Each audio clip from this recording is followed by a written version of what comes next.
ओम गणेश हर हर महादेव। सर्वप्रथम तो आप सभी को मेरी ओर से श्री बगलामुखी जयंती की बहुत सारी शुभकामनाएं। अब आज मैं बहुत ही संक्षिप्त में ही सीधा एकमात्र जो बगलामुखी माला मंत्र है, जिसके हम खुद साक्षी है, जिसके अनुभव हमने खुद किए हैं, जिसके अनुभव के विषय में हमारे पास प्रचुर मात्रा में फीडबैक्स भी है और जिस स्तोत्र के अनुष्ठान के माध्यम से कई लोगों के हमारे पास एक डेटाबेस जो रहता है प्रॉपर जेन्युइन लीगल डेटा, उसमें भी हमारे पास इसके प्रमाण है। और बगलामुखी का मतलब ये नहीं है, अर्थ ये नहीं है कि यह सिर्फ तंत्र है। बगलामुखी का मतलब सिर्फ ये नहीं है ये कि गलत के लिए है।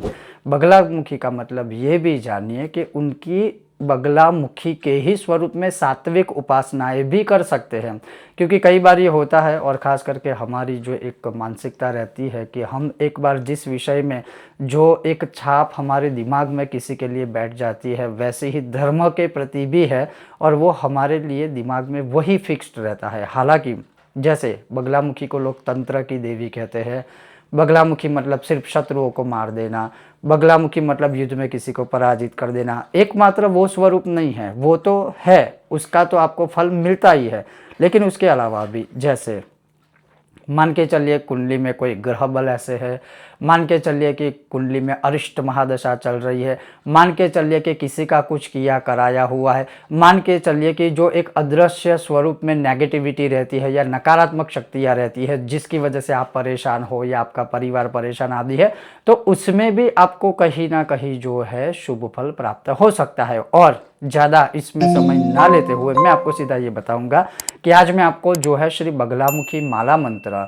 जिसका 108 पाठ का एक अनुष्ठान रहता है, आप चाहे तो चौथा युग कलयुग के अनुसार आप 4 गुना कर सकते हो। हालांकि स्तोत्र के प्रति ये नियम लागू नहीं होता है, लेकिन जितने भी माला मंत्र है जिसमें लिखित रूप में है कि 108 उसका जो संख्या बल है वो बहुत ही महत्वपूर्ण है और वही इसमें भी है। तो आप कल क्या कर सकते हो, अर्थात जिस दिन बगलामुखी जयंती है तो उस दिन आपको सिर्फ ये करना है कि आप एक तो पीले रंग के वस्त्र पहनिएगा, दूसरा गौ माता के घी का तो दिया कंपलसरी कीजिएगा, लेकिन साथ में सरसों के तेल का दिया कीजिएगा। अगर आपके पास बगलामुखी यंत्र है, अगर आपके पास वो यंत्र नहीं भी है और आपके पास श्री यंत्र है या आपके पास या आपके घर में देवी माँ की प्रतिमा या स्वरूप मूर्ति आदि है, उनके सामने ही ये 2 दिए करने हैं, एक गौ माता के घी का, दूसरा सरसों के तेल का। तीसरा आपको स्वयं को जो है वो पीला वस्त्र धारण करना है। चौथा आपको जो है माता रानी के आगे जो है पीले रंग का भोग फल जो भी है आपको लगाना है। जैसे आप मान के चलिए आप जो है आम का भोग लगा सकते हो, कच्चे आम जो है वो, पके हुए जो आम है वो, आप केले का भोग भी लगा सकते हो। और आपको अधिक कुछ ना करते हुए आपकी जो मनोकामनाएं है उस विषय में यह माला मंत्र का आप स्तोत्र पाठ शुरू करें उससे पहले माता रानी को प्रार्थना करनी है। जैसे कि हे बगलामुखी माँ, मैं एक सात्विक उपासना आपकी करना चाहती हूँ या कर रहा हूँ या कर रही हूँ। आप इस बगलामुखी माला मंत्र का स्वीकार कीजिएगा और आपकी फिर जो कामनाएं आप बोल दीजिए कि उसको पूर्ण कीजिएगा। और ये बहुत ही सात्विक उपासना है, किसी को भयभीत होने की ज़रूरत नहीं है, ना ही डरने की आवश्यकता है। और जैसे मैंने कहा कि यह रामबाण उपाय है, आप 108 पाठ का अनुष्ठान कर सकते हो या किसी विद्वान ब्राह्मणों के द्वारा करवा सकते हो। लेकिन मैं कहूँगा अगर उच्चारण में कहीं पर भी आपको कुछ ऐसा लगता है कि आप नहीं कर पाएंगे तो सिर्फ आप श्रवण कर लीजिएगा, सुन लीजिएगा वीडियो के माध्यम से। ओम नमो भगवती, ओम नमो वीर प्रताप विजय भगवती बगलामुखी मम सर्वनिंदकानां सर्वदुष्टानां वाचं मुखं पदं स्तंभय ब्राह्मीं मुद्रय बुद्धिं विनाशय अपरबुद्धिं कुरु आत्मविरोधिनां शत्रूणां शिरो ललाट मुख नेत्र कर्ण नासिकोरु पद अणुरेषु दंतोष्ठ जिह्वां तालु गुह्य गुद कटी जानु सर्वांगेषु केशादिपादपर्यन्तं पादादिकेशपर्यन्तं स्तम्भय स्तम्भय खें खिं मारय मारय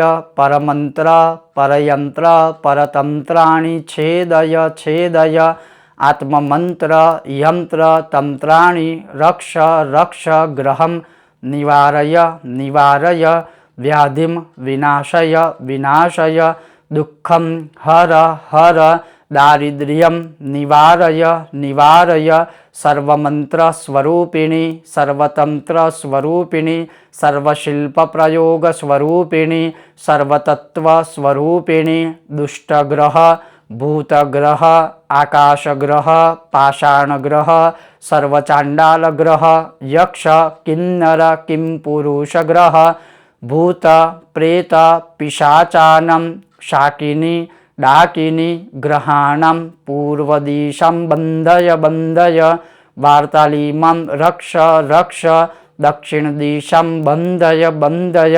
किरातवार्तालीमं रक्ष रक्ष पश्चिमदिशं बन्धय बन्धय स्वप्नवार्तालीमं रक्ष रक्ष उत्तरदिशं बन्धय बन्धय कालीमं रक्ष रक्ष ऊर्ध्वदिशं बन्धय बन्धय उग्रकालीमं रक्ष रक्ष पातालदिशं बन्धय बन्धय बगला परमेश्वरी मम रक्ष रक्ष सकलरोगान् विनाशय विनाशय सर्वशत्रुपलायनाय पञ्चयोजन मध्ये राजजन स्त्री वशतं कुरु कुरु शत्रुं दह दह पच पच स्तंभय स्तंभय मोहय मोहय आकर्षय आकर्षय मम शत्रुन उच्चाटय उच्चाटय हुम फट स्वाहा। सिर्फ इतना यह बगलामुखी माला मंत्र है। और अगर आप इस मंत्र को ही सुनेंगे तो दुखम हर हर मेरे दुख को हरो, दारिद्र्यम हर हर निवारय निवारय मेरे दरिद्रता का निवारण करो, व्याधि विनाशय विनाशय विनाशय मेरी व्याधियों का विनाश करो, सर्वतंत्र स्वरूपिणी सर्वमंत्र स्वरूपिणी सर्वयंत्र स्वरूपिणी, हर प्रकार से आप एक ही स्वरूप वाली देवी हो। और आगे क्या है कि किम पुरुष ग्रह भूत ग्रह पिशाचानम शाकिनी डाकिनी, अर्थात मैं ये कहूँगा हमारे अनुभवों के माध्यम से यह बगलामुखी माता का एक ऐसा माला मंत्र है जो आपको कहीं इधर उधर ना भटकते हुए, अगर बगलामुखी देवी की उपासना में हम कहें तो ये रामबाण उपाय है। तो ज़्यादा तंत्र में ना जाते हुए, अगर तंत्र में जाओगे कुछ गलती हो जाएगी, फिर कोई दिक्कत होगी, कोई परेशानियाँ होगी, उससे अच्छा है कि माला मंत्र है उसका फल आपको शीघ्र भी मिलेगा। बस आपकी कामना अच्छी रखिएगा। बाकी जैसे मैंने कहा अधिक कोई विशेष नीति नियम आदि नहीं है। फिर आप जो भोग स्वरूप में माता रानी को भोग प्रसाद अर्पण करते हो वो प्रसाद स्वरूप में आप सब खा सकते हो। तो बगलामुखी जो यह जयंती है उसमें आप यह सात्विक उपासना माता बगलामुखी की कर सकते हो या करवा सकते हो। और यह साधना आप किसी भी समय कीजिएगा, कोई दिक्कत या चिंता वाली बात नहीं है। बस जैसे मैंने कहा, अगर शुरुआत में आपको सिर्फ संकल्प करके खास करके पीले वस्त्र पहनिएगा, पीला भोग लगाइएगा, गौ माता के घी का दिया करिएगा और सरसों के तेल का दिया करिएगा। अन्यथा यह किसी भी समय आप उपासना कर सकते हो, कोई नीति नियम आदि नहीं रहेगा। ओम गणेश हर हर महादेव। और एक बार पुनः बगलामुखी जयंती की आप सभी को मेरी ओर से बहुत सारी शुभकामनाएं।